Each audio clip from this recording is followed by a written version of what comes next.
Thank you for joining us in this new thrilling FTB Lunch and Learn series in which we will guide you on an expedition through life at Wood.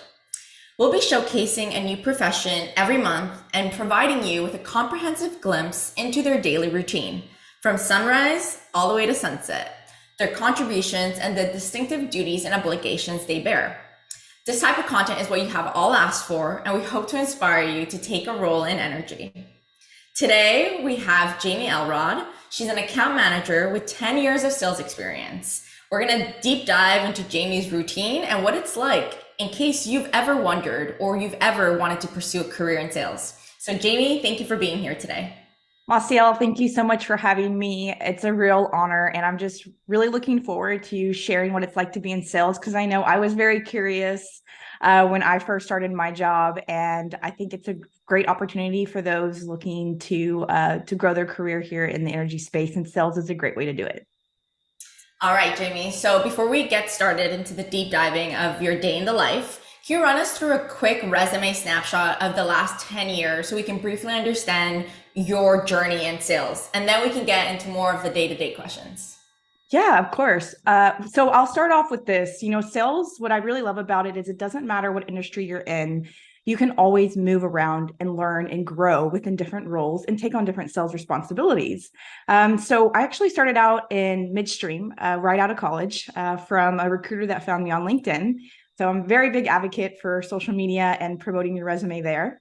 And from that, I learned and got experiences on the midstream side. And then that really opened up opportunities for me to start my first actually upstream oil and gas role with a company called Schlumberger. So I started there in drill bits, and then my career really progressed from there. So what's great about sales is it's all about relationships. So I met a lot of people while I was working at Schlumberger, which really opened up a lot of doors for me. So within 2 years, I got an opportunity with a smaller company called Through Tubing Solutions, where they took me under their wing, and I started selling downhole drilling tools, something I'd never done before. And from there, I had such a good reputation just based on my sales experience and just dealing with clients. And the same clients that I dealt with when I was with Schlumberger were the same when I was with Through Tubing. So the opportunity just continued to grow, and more people, with the more people that I met, the more questions I got about, what do you want to do next? And so then I got the opportunity to go and do frac and wireline, both as sales again, selling to a very similar customer base. And then my experience really grew from everything from midstream to upstream to downhole drilling tools to then frac and wire. And then I got a great opportunity to work in the environmental side at Baker Hughes. And so it's really been a really great progression. And that's what I have found. What I really loved about sales is it's really about relationships and the people that you know, and just your overall, just the opportunities grow by you having the opportunity to meet people and really show your side of connection with those people. Wow, Jamie, what a fantastic journey, truly. And I think what's exciting about a sales career is you were able to move across different companies, bringing your sales skill set, but also you're able to sell different things. It doesn't have to be the same thing over and over again.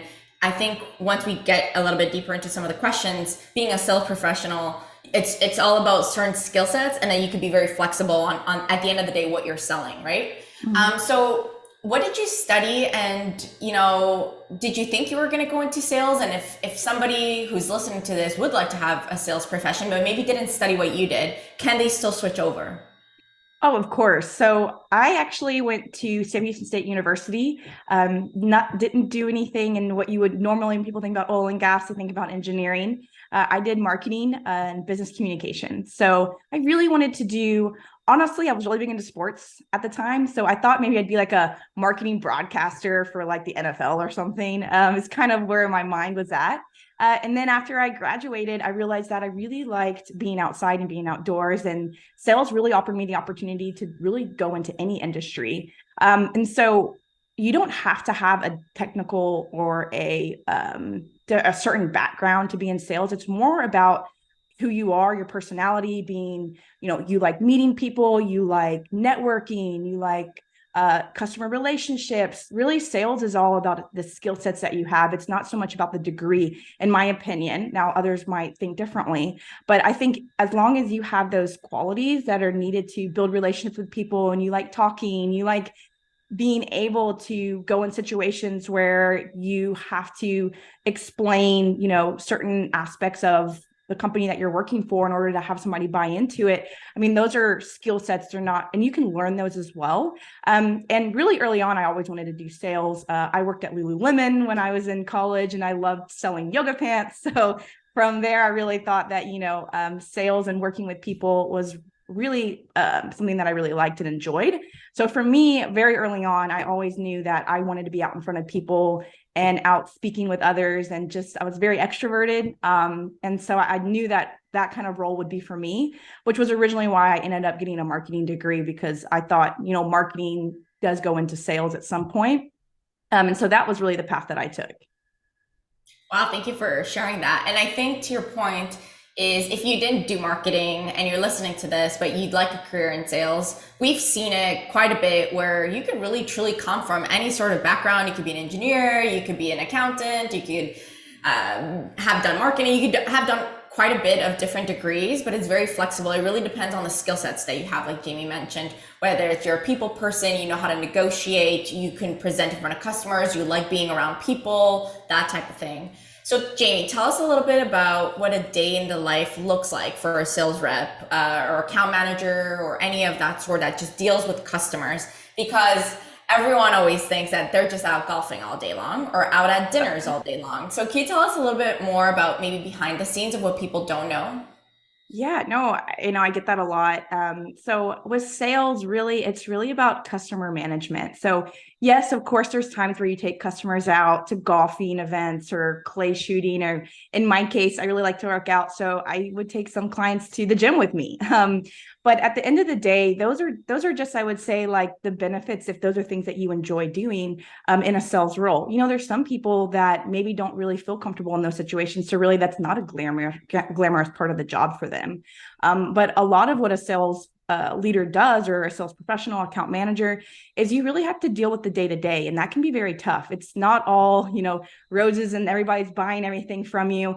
At the very beginning, I mean, there's a lot of cold calling. There's a lot of picking up the phone, calling people that you've never met before, asking to see them. They don't know who you are. They don't know what you're selling. They might not have heard of your company. I mean, you really have to sell yourself in this as well. And that can be a very difficult thing to do. And some people I would say, you get told no a lot. So if you don't have that confidence to pick back up and do it all over again, it can be very daunting to be in sales. And a lot of people think that it is all about lunches and dinners and golfing, but it's not. I mean, you really have to have that mentality and that mindset that you're going to be persistent.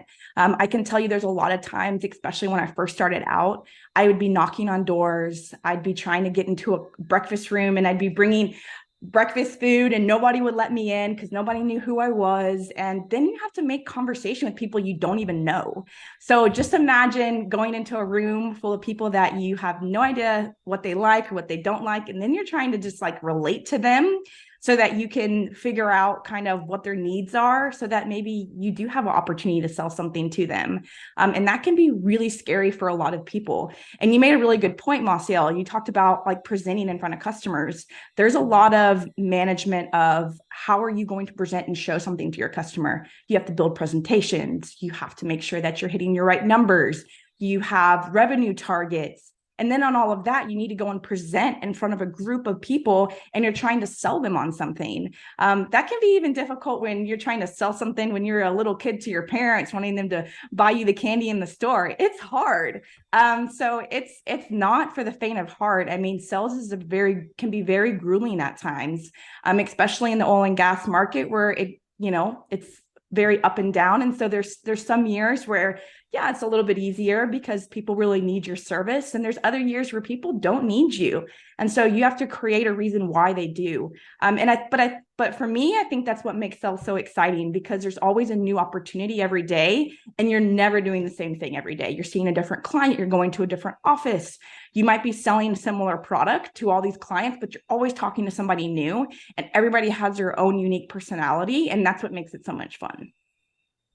Sales is definitely not just all rainbows and butterflies, like you mentioned. And I think when you speak to multiple people, they do think that sales is just fun and you're just having a good time the entire time. But knowing you, there are difficult conversations that you have to have. You have to be very good at negotiating. You have to increase prices, decrease prices, a ton of competition. And so you always, to your point, have to be working every day to re-win that sale. It's not like in other parts of the world, specifically as we're talking about North America, where you sell something and then you just have a 3-4 year contract, right? So you have to be out there every single day knocking on You doors, made cold calling. Yeah, no, you made a very good point that I didn't cover was just the aspect of every day. It's your field workers that are doing a lot of what you're selling, and they really have to show up for the company and for the customers, and you really rely a lot on them. So it's very important to have a very close relationship with them. Because to your point, one day you could be doing great, everything's wonderful. Your customer's calling you saying, "Hey, you had a great run. Hey, your tools did amazing." And then the next day you could be lost in hole, and now you're dealing with negotiating a contract and negotiating terms and who's going to pay for it, and you're at the middle of all of that, and you really have to manage that relationship. And so that becomes a whole nother skill set where the negotiation takes a really big role. So I'm glad that you pointed that out, Marcel, because that's true. So Jamie, tell me a little bit. Do you have to travel a lot in the past, some of your past roles? What does that look like in general as well? Do you think a sales professional has to be traveling quite a bit, or it depends? I think it depends, because I've always been based in Houston, and Houston is a huge melting pot for all of oil companies. I mean, we have everything from private equity to IOCs here.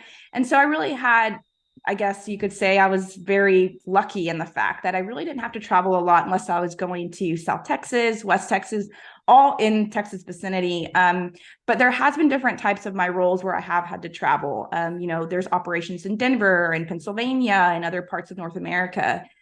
So I would say for the majority, I mean, for a sales role, you will be traveling. I mean, have that be one night, a full day, going to the field.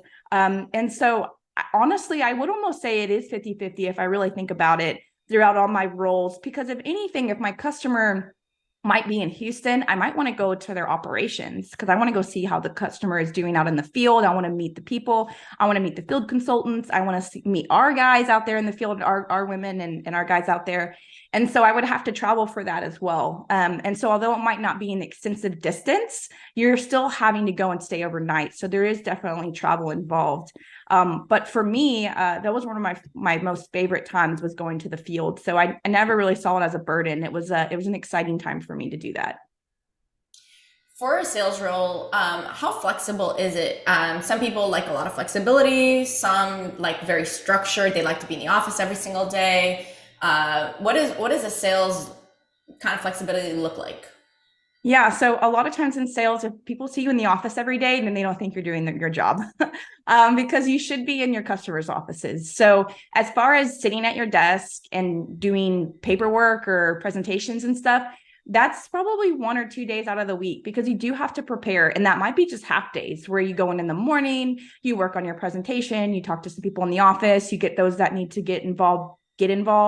And then you head out to your customers' offices and you start presenting to them. You take them, you go to lunch. And you don't end your day too late, but you will get late phone calls, because if you are doing a 24/7 operation, there's times where I get phone calls on the weekend. I get phone calls late at night.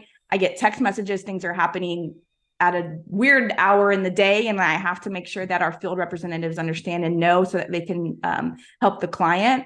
So sometimes you might not physically need to be there, but you're always, I mean, you're always on. I can tell you, I made some really big deals on vacation. So I was supposed to be on vacation, and then my customer knew it as well. But he called me and made sure to tell me that we won a big contract, which was really exciting. But I was still working even though I was on vacation. So, and the flexibility part, there definitely is, as far as you're not sitting and you're not tied to your desk. You're moving around, you're out and about.